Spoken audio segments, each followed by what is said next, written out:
When I say the word Jagex, what's the first game that comes to your mind? RuneScape?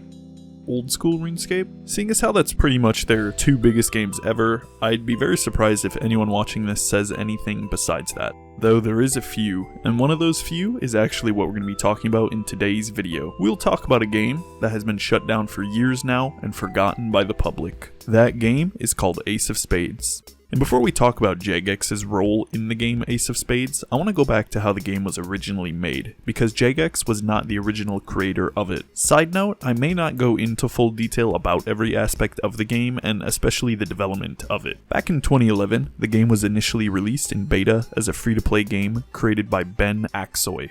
Aksoy was an independent game developer who wanted to create a game that was a cross of building mechanics, which was popular at the time of creation due to the explosion and popularity of a tiny game you might have heard of called Minecraft. He wanted to take the core mechanic of that game, of building, and combine it with an FPS shooting nature similar to Team Fortress 2. As I said, this version was first released in 2011 and was met with positive reception from the players of it.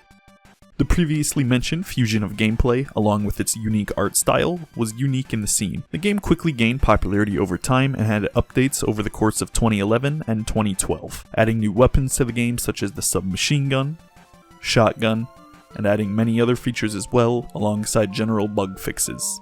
The game was gaining popularity fast. As of November 2012, the beta had over 2.5 million downloads. A game gaining popularity like that caught the eyes of the one and only Jagex, as you know, the creators of RuneScape. Jagex had been looking for opportunities to expand their company and portfolio beyond just RuneScape and found the perfect project for them. Jagex approached Aksoy with an offer that would allow Jagex to develop and publish a new version of the game under their own branding, to which Aksoy agreed. Allegedly, Aksoy took this deal due to being in a pretty critical financial state at the time and just couldn't pass up the money he was offered. And according to one source I found actually, when Jagex did make the deal with Aksoy, they made an agreement that he would be allowed to stay on the project to continue working on it.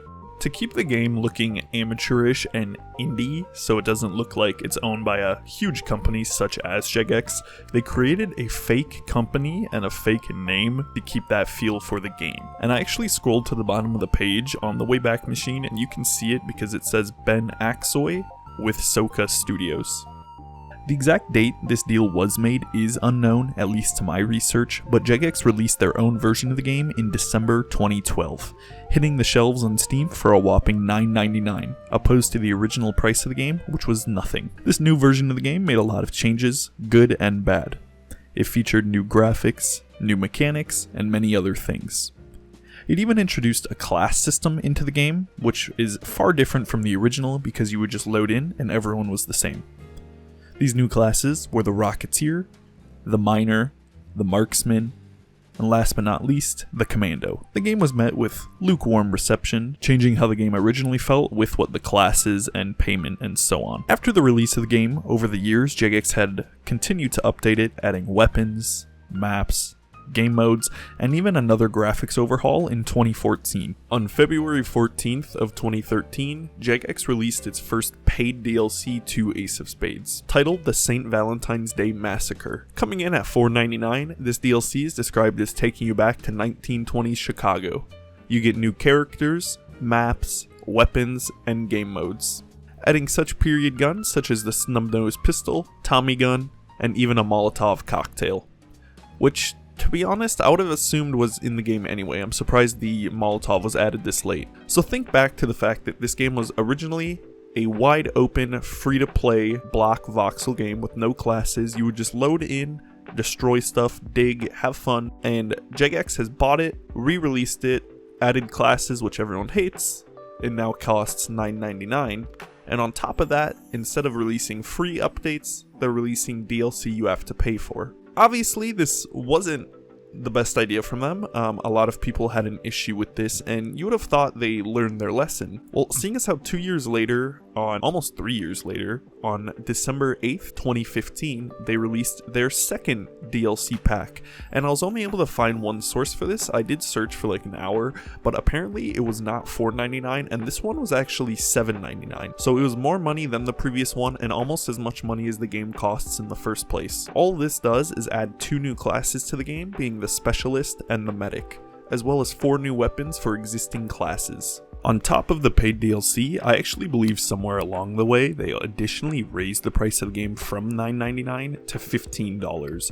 Using the Wayback Machine on the Steam store page, the oldest you can go back to is 2017 and the game was $15. So on top of the 2 paid DLCs, they did release free updates of course, as well as community maps and different modes, but this wasn't enough. The player base was dwindling.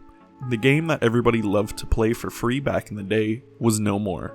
It was a shadow of its former self and had nothing to do with what the original game felt like. So with that being said, on April 3rd, 2018, a post was made on the Steam community forums from a member working on Ace of Spades, stating that due to underlying technical issues and people having trouble playing the game, they just decided to shut down the game and wave it off. They announced that the game would be immediately removed from sale that same day and you could no longer buy it, though that the game's servers will remain live for 3 months, so on the 3rd of July 2018 it will no longer be possible to play the game. According to some sources I found, Jagex apparently considered making the game open source so they didn't have to fully shut it down, but apparently this brought too many legal issues that they just decided to shut it down would be the best bet for them.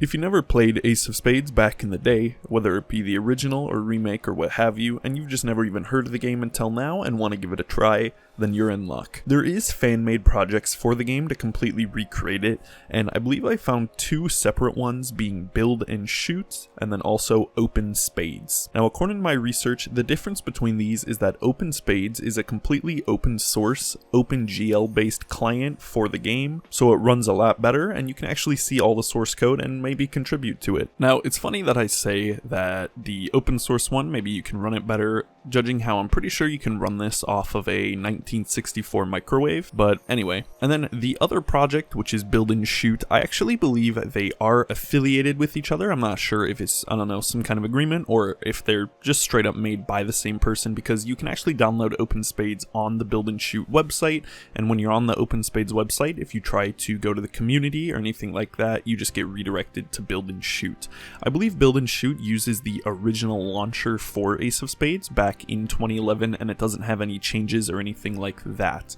Though if I did get any of this wrong, feel free to let me know. So that pretty much covers all of the game's development and closure. Obviously, I missed a lot of details. I didn't go too much in depth. You know, there's hundreds of updates over the 8 or so, however many years that the game was out, that I clearly didn't cover, but I just wanted to talk about Jagex's essentially failed game. Now, I know that around 2014, I believe they had a sort of spiritual successor, but I'm not going to cover that too much. I want to give a shout out to Robokast. A few years ago, I think 3 or 4 by this point, he made a video just like this. And I did watch it and get a lot of inspiration or just some tips, so I want to give a shout out to him, but obviously I felt like this was appropriate to make, seeing as how I make RuneScape videos and the RuneScape company Jagex made this game. So let me know, did you play Ace of Spades back in the day? Did you play it when it was still in beta and free to play and got to experience the, we'll just call it, downfall in real time? Maybe you joined late, somewhere around 2017 before the game shut down, or maybe this is just the first time you're finding out about it. Let me know. Also, let me know if I should make more videos like this, maybe on Jagex's other failed games, or maybe I should start another channel. I don't know. But anyway, I never know what to say here. Like, subscribe, obviously. I don't know, dude. See ya.